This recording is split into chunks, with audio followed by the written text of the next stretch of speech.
ધોરણ 12 chapter number 12 biotechnology અને તેના પ્રયોજનો, જેમાં આપણે ગયા લેક્ચરમાં એટલે કે ગયા વિડીયોમાં આપણે જનીન થેરાપીનો અભ્યાસ કર્યો હતો. જનીન થેરાપી. ઓકે, હવે ત્યાંથી આપણે આગળ વધીશું તો આવશે આણ્વિક નિદાન પદ્ધતિ. આણ્વિક નિદાન પદ્ધતિઓ વિશે. આ પણ એક સારી થિયરી છે. 3 માર્ક્સમાં પૂછાય એવી આણ્વિક નિદાનની પદ્ધતિઓ સમજાવો, જે આપણે ભણીએ. કોઈ પણ રોગની અસરકારક સારવાર માટે, એટલે હું સૌથી પહેલાં લખીશ કે રોગની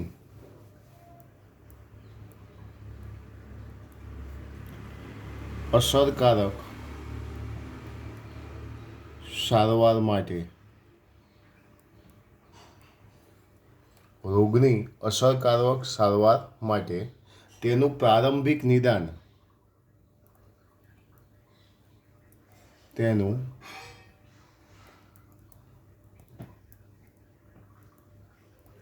પ્રારંભિક નિદાન અને રોગ દેહધાર્મિક મતલબ રોગ દેહધર્મ વિદ્યાને સમજવી અતિ આવશ્યક છે. અને રોગ દેહધર્મ વિદ્યા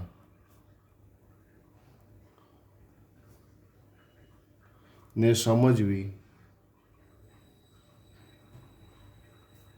અતિ આવશ્યક છે.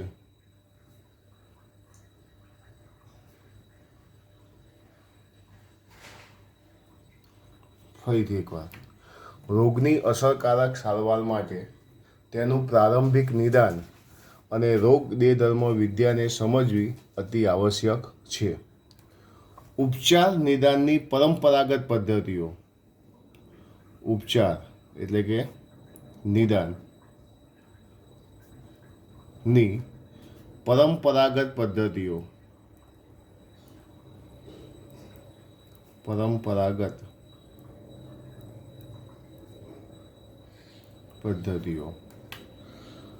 નો ઉપયોગ કરીએ.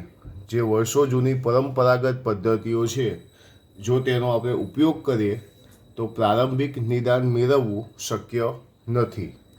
ઉપચાર નિદાનની પરંપરાગત પદ્ધતિઓ. પરંપરાગત પદ્ધતિ એટલે શું કહેવાય? એક્ઝામ્પલ તરીકે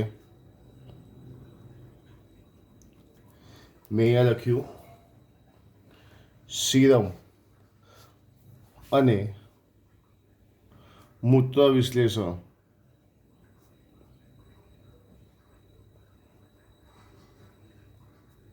વગેરે, યુરિન ટેસ્ટ, બ્લડ ટેસ્ટ વગેરે જેને કહી શકીએ.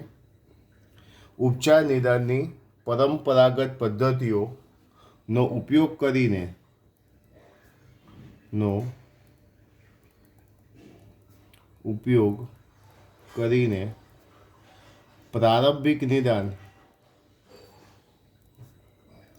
પ્રારંભિક નિદાન મેળવવું શક્ય નથી.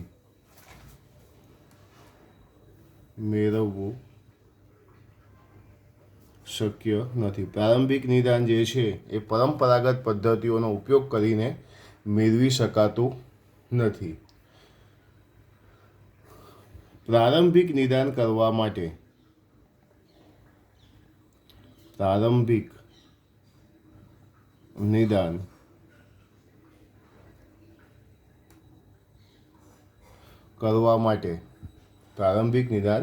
કરવા માટે રિકોમ્બિનન્ટ ડીએનએ ટેકનોલોજી પદ્ધતિ. રિકોમ્બિનન્ટ જેને આપણે લખી શકીએ રિકોમ્બિનન્ટ ડીએનએ ટેકનોલોજી પદ્ધતિ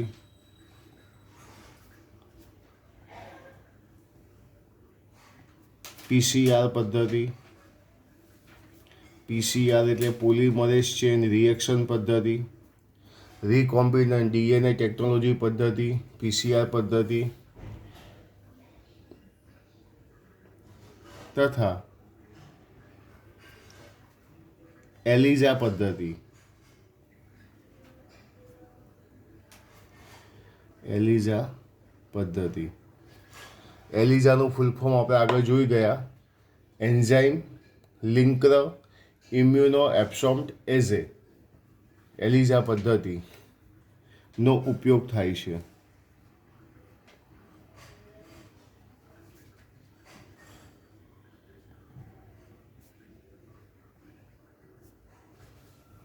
તો આ થયો આપણો પહેલા નંબરનો મુદ્દો. રોગની અસરકારક સારવાર માટે તેનું પ્રારંભિક નિદાન અને રોગ દેહધર્મ વિદ્યાને સમજવી અતિ આવશ્યક છે. પ્રારંભિક નિદાન અને રોગ દેહધર્મ વિદ્યાને સમજવી અતિ આવશ્યક છે. ઉપચાર નિદાનની પરંપરાગત પદ્ધતિ દ્વારા પ્રાથમિક નિદાન કરી શકાતું નથી. પ્રાથમિક નિદાન કરવા માટે પદ્ધતિના નામ 3 લખ્યા છે. રિકોમ્બિનન્ટ ડીએનએ ટેકનોલોજી પદ્ધતિ, જેને પુનઃસંયોજિત ડીએનએ ટેકનોલોજી પદ્ધતિ કહેવાય. પીસીઆર પોલિમરેઝ ચેન રિએક્શન પદ્ધતિ. પીસીઆર એટલે પોલિમરેઝ ચેન રિએક્શન પદ્ધતિ. એલિઝા એન્ઝાઇમ લિંકર ઇમ્યુનોસમ્પ્ટ એસે જેવી પદ્ધતિનો ઉપયોગ કરવામાં આવે છે. જોઈ લો બધા પહેલા નંબરનો મુદ્દો.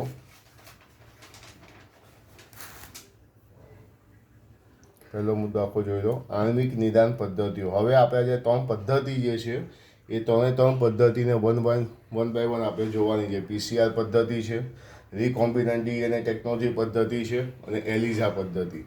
એ 3 પદ્ધતિ વિશે આપણે જોઈશું. જોઈ લો પહેલો મુદ્દો.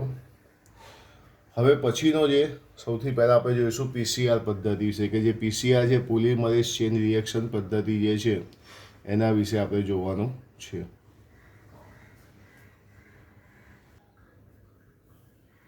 તો સૌથી પહેલાં આપણે જોઈશું પીસીઆર પોલિમરેઝ ચેન રિએક્શન પદ્ધતિ.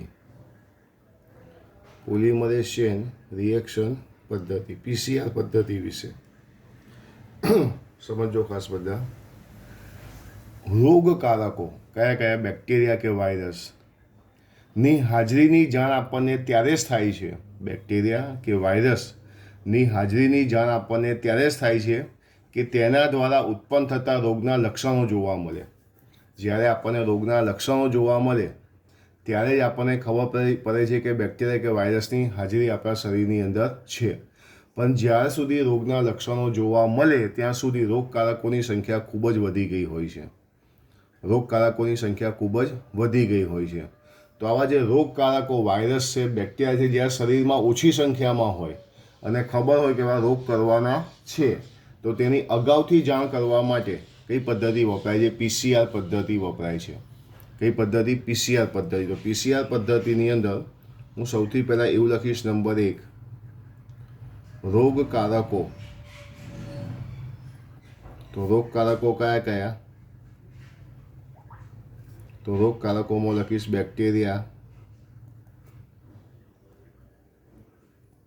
વાયરસ વગેરે. ઓકે, શું લખ્યું? રોગકારકોની હાજરી. રોગકારકોની હાજરીની સામાન્ય રીતે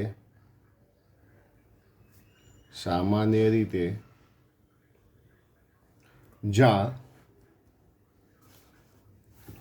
ત્યારે થાય છે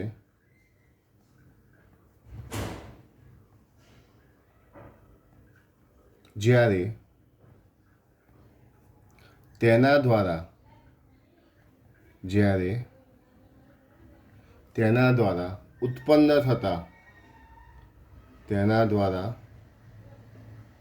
ઉત્પન્ન થતા રોગના લક્ષણો જોવા મળે. રોગના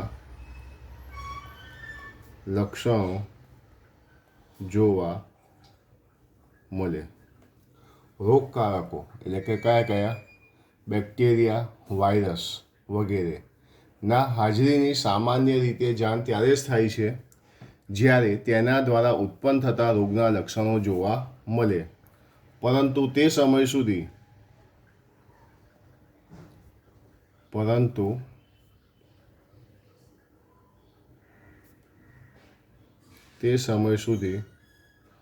રોગકારકની સંખ્યા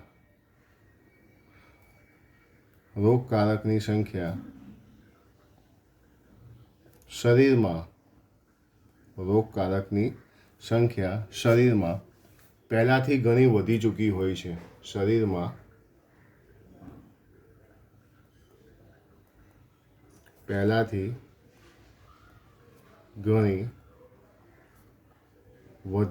હોય છે.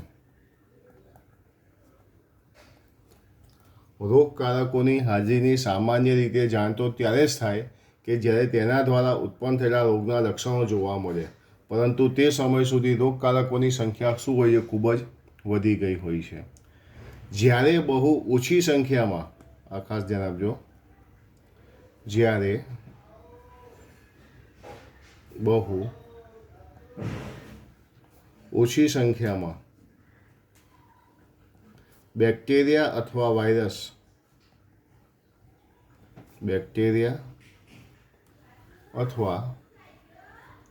વાયરસ જ્યારે બહુ ઓછી સંખ્યામાં બેક્ટેરિયા અથવા વાયરસ હોય ત્યારે તેની ઓળખ કરવા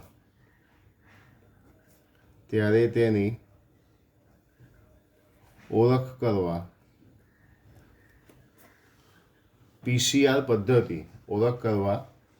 પદ્ધતિ વપરાય છે. ત્યારે તેની ઓળખ કરવા પીસીઆરની મદદથી, પોલિમરેઝ ચેઇન રિએક્શન પીસીઆરની મદદથી તેના ન્યુક્લિક એસિડના પ્રવર્ધન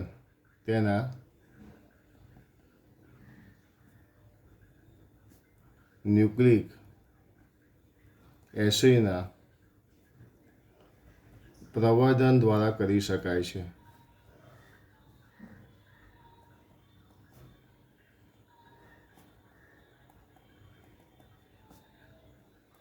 જો આણ્વિક નિદાન પદ્ધતિમાં 3 પદ્ધતિ છે, જેમાંની પહેલી પદ્ધતિ આપણે જોઈએ છે પીસીઆર પદ્ધતિ. પીસીઆર પદ્ધતિમાં નોર્મલ, પહેલો મુદ્દો થોડો મોટો છે પણ ઇઝી છે, કે રોગકારકોની હાજરીની સામાન્ય રીતે જાણ તો ત્યારે થાય કે જ્યારે તેના દ્વારા ઉત્પન્ન થતા રોગના લક્ષણો જોવા મળે. આપણને કોઈ પણ રોગના સિમ્ટમ્સ દેખાય ત્યારે ખબર પડે કે શરીરમાં બેક્ટેરિયા કે વાયરસ છે, પરંતુ જ્યારે આપણને રોગના લક્ષણ જોવા મળે તે સમય સુધી રોગકારકોની સંખ્યા શરીરમાં પહેલાંથી ઘણી વધી ચૂકી હોય છે. એટલે બેક્ટેરિયા વાયરસની સંખ્યા પહેલાં કરતાં ખૂબ જ વધી ચૂકી હોય છે. જ્યારે બહુ ઓછી સંખ્યામાં બેક્ટેરિયા કે વાયરસ હોય અને તેની ઓળખ કરવી છે, તો પીસીઆર પદ્ધતિના ન્યુક્લિક એસિડના પ્રવર્ધન દ્વારા આપણે કરી શકીએ છીએ. તો પહેલો ફાયદો કોનો થયો? પીસીઆર પદ્ધતિનો ઉપયોગ આ પહેલો થયો. બરાબર છે. બીજી વસ્તુ, સંભવિત એઇડ્સના દર્દીઓમાં એચઆઈવીની ઓળખ કરવા માટે પણ, એટલે હું અહીંયા નંબર 2 આપીશ, સંભવિત એઇડ્સના દર્દીઓમાં એચઆઈવીની ઓળખ કરવા માટે નંબર 2, સંભવિત એઇડ્સના દર્દીઓમાં એચઆઈવીની ઓળખ કરવા માટે પીસીઆર પદ્ધતિ વપરાય છે.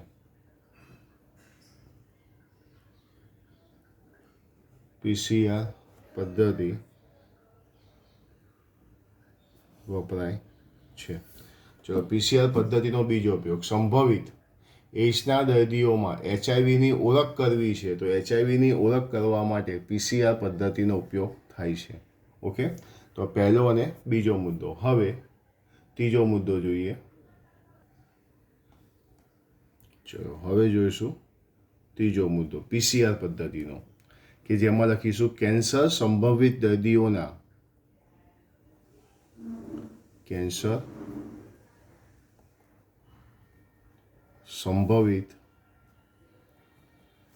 દર્દીઓના જનીનોમાં વિકૃતિની તપાસ કરવા માટે જનીનોમાં વિકૃતિની તપાસ કરવા માટે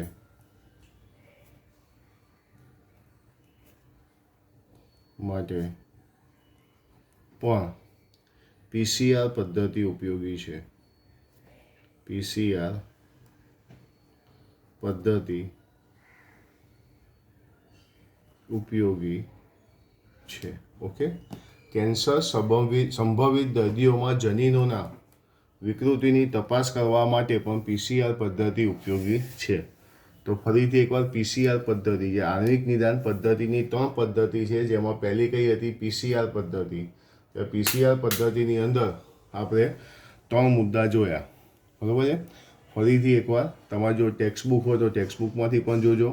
રોગકારકોની હાજરીની સામાન્ય રીતે જાણ ત્યારે જ થાય છે જ્યારે તેના દ્વારા ઉત્પન્ન થતા રોગના લક્ષણો જોવા મળે, પરંતુ તે સમય સુધી શરીરમાં રોગકારકની સંખ્યા પહેલાં કરતાં ખૂબ જ વધી ગઈ હોય છે.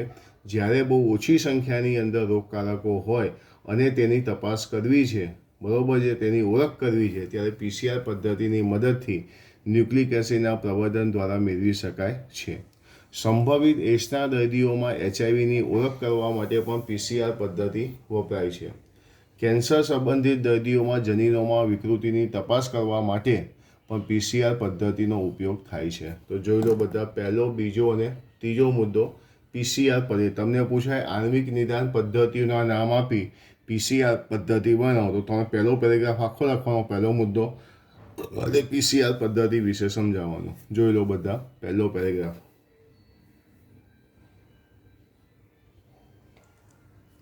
ઓકે, તો આણ્વિક નિદાન પદ્ધતિઓ જે છે એમાં આપણે સૌથી પહેલાં કઈ જોઈ? પીસીઆર પદ્ધતિ.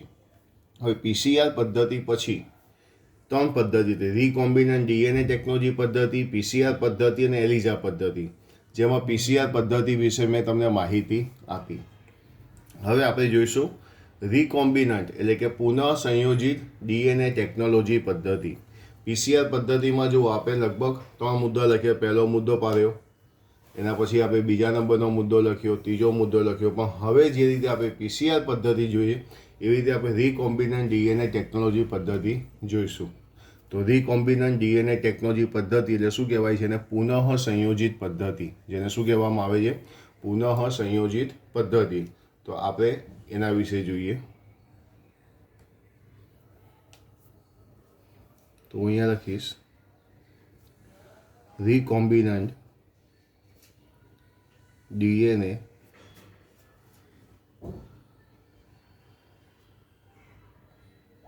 ટેકનોલોજી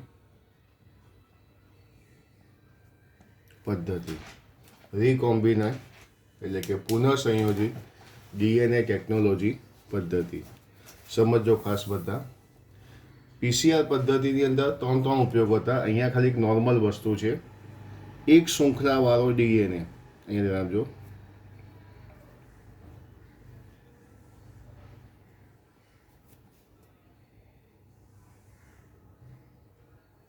એકલ શૃંખલામય ડીએનએ અથવા આરએનએ સાથે, એક શૃંખલાવાળા ડીએનએ અથવા તો આરએનએ સાથે એક રેડિયો એક્ટિવ અણુ જોડીને, એક રેડિયો એક્ટિવ અણુ કે જેને આપણે પ્રોપ કહીશું, રેડિયો એક્ટિવ અણુ જોડીને કોષોના ક્લોનમાં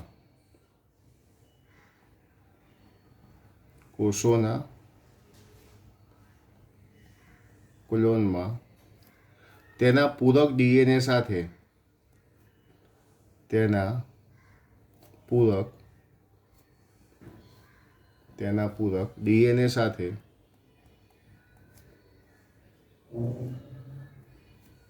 સંકરિત કરાય છે. સંકલિત કરાય છે, જેને ઓટો રેડિયોગ્રાફી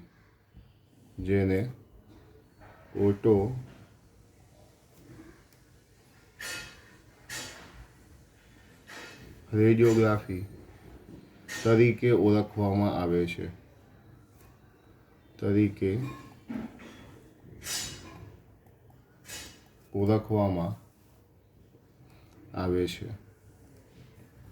ફરીથી એકવાર જોજો. એક શૃંખલાવાળો ડીએનએ અથવા આરએનએ સાથે એક રેડિયો એક્ટિવ અણુ એટલે કે પ્રોબને જોડી દીધો. કોષોના ક્લોનમાં તેના પૂરક ડીએનએ સાથે સંકલિત કરી શકાય, જેને ઓટો રેડિયોગ્રાફી પદ્ધતિ કહેવામાં આવે છે. એક શૃંખલાવાળા ડીએનએ અથવા આરએનએ સાથે કોને જોડી દીધો? રેડિયો એક્ટિવ અણુને. તો કોષોમાં ક્લોનિંગ કરીશું તો તેના પૂરક ડીએનએ સાથે સંકલિત કરી શકાય. આ પદ્ધતિને શું કહેવામાં આવે છે? ઓટો રેડિયોગ્રાફી પદ્ધતિ કહેવામાં આવે છે. તેને કહેવામાં આવે છે ઓટો રેડિયોગ્રાફી પદ્ધતિ. ક્લોન, કોષોનો ક્લોન એટલે ઝરખ, નકલ, જે આપણે જોયું. ક્લોન કે જેમાં વિકૃત જનીન જોવા મળે છે.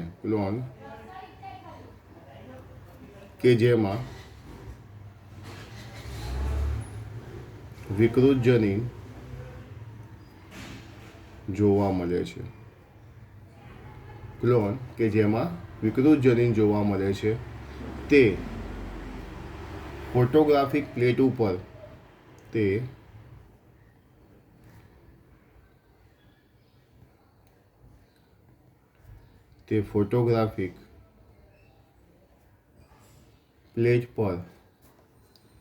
દેખાતા નથી.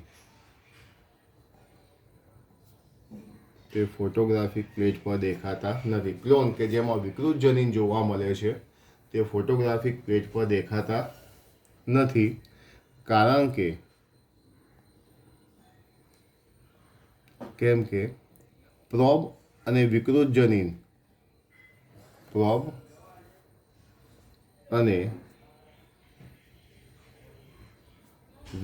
જનીન એકબીજાના પૂરક હોતા નથી.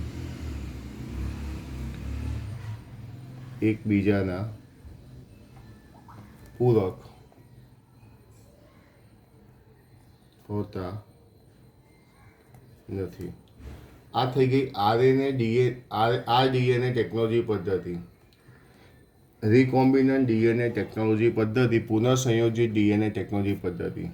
એક શૃંખલાવાળા ડીએનએ અથવા આરએનએ સાથે એક રેડિયો એક્ટિવ અણુ જોડી દઈએ તો કોષોના ક્લોનમાં તેના પૂરક ડીએનએ સાથે સંકલિત થાય, જેને ઓટો રેડિયોગ્રાફી પદ્ધતિ કહેવાય.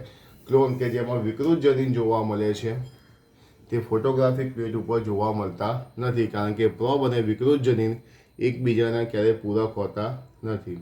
એટલે આ જે છે, એકવાર બીજા નંબરનો મુદ્દો થોડો વ્યવસ્થિત રીતે વાંચી લો.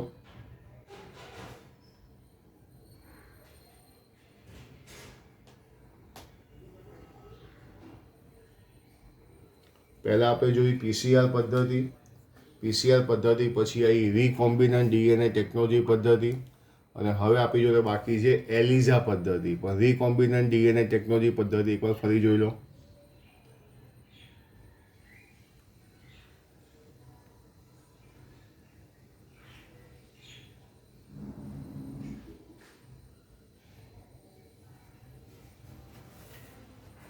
ઓકે, તો હવે આપણે જઈશું ત્રીજા નંબરની પદ્ધતિ તરફ, જેનું નામ છે એલિઝા પદ્ધતિ.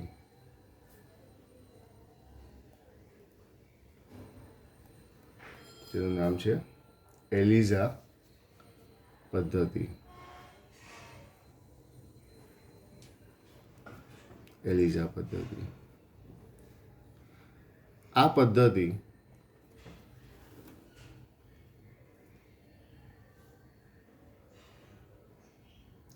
પદ્ધતિ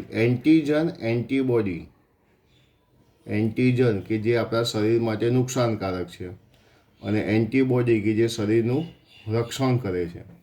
તો આ પદ્ધતિ એન્ટીજન એન્ટીબોડી પારસ્પરિક ક્રિયાઓના સિદ્ધાંત ઉપર કાર્ય કરે છે. પારસ્પરિક ક્રિયાઓના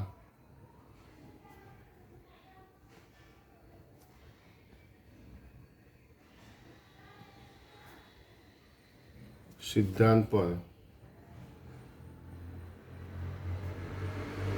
કાર્ય કરે છે. ફરીથી એકવાર, એલિઝા એન્ટીજન એન્ટીબોડીના પારસ્પરિક ક્રિયાઓના સિદ્ધાંત ઉપર કાર્ય કરે છે. કઈ પદ્ધતિ? એલિઝા પદ્ધતિ. એન્ટીજનની હાજરી દ્વારા,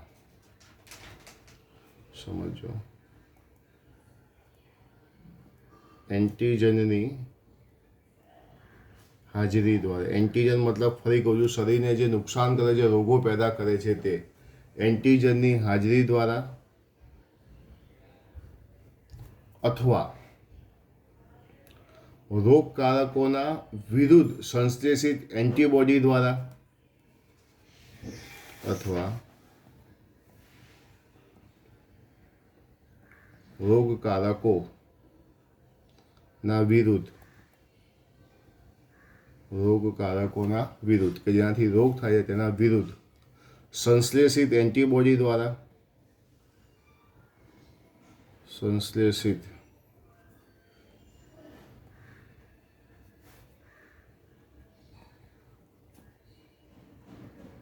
એન્ટીબોડી દ્વારા, એન્ટીજનની હાજરી દ્વારા અથવા રોગકારકોના વિરુદ્ધ સંશ્લેષિત એન્ટીબોડી દ્વારા, રોગકારકો દ્વારા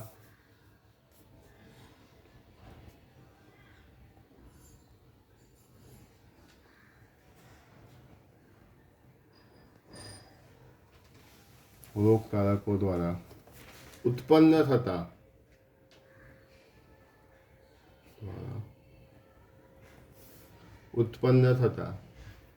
સંક્રમણની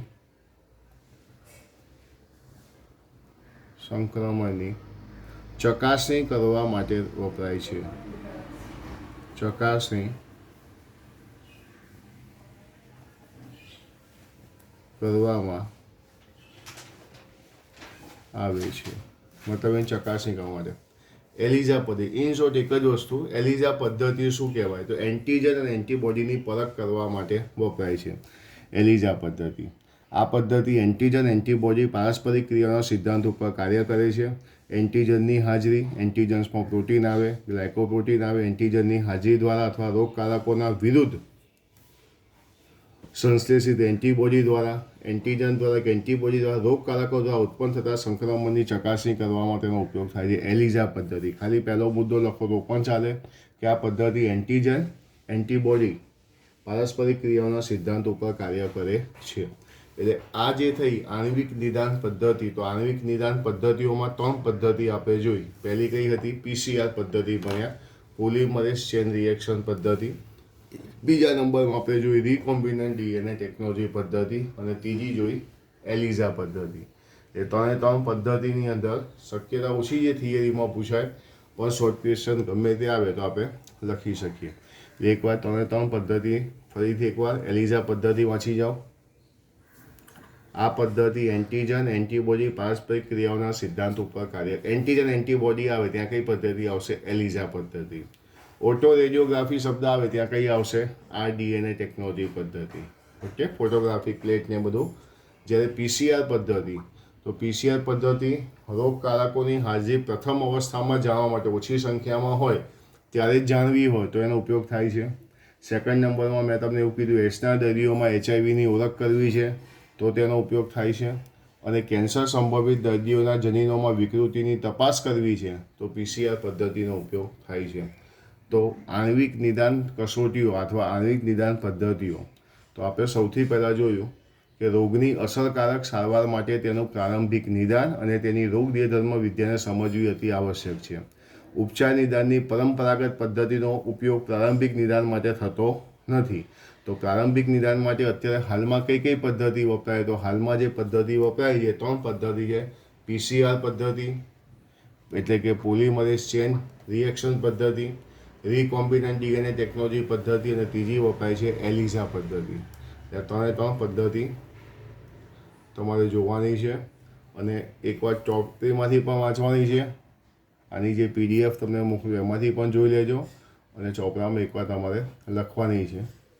કઈ પદ્ધતિ? આણ્વિક નિદાન પદ્ધતિઓ.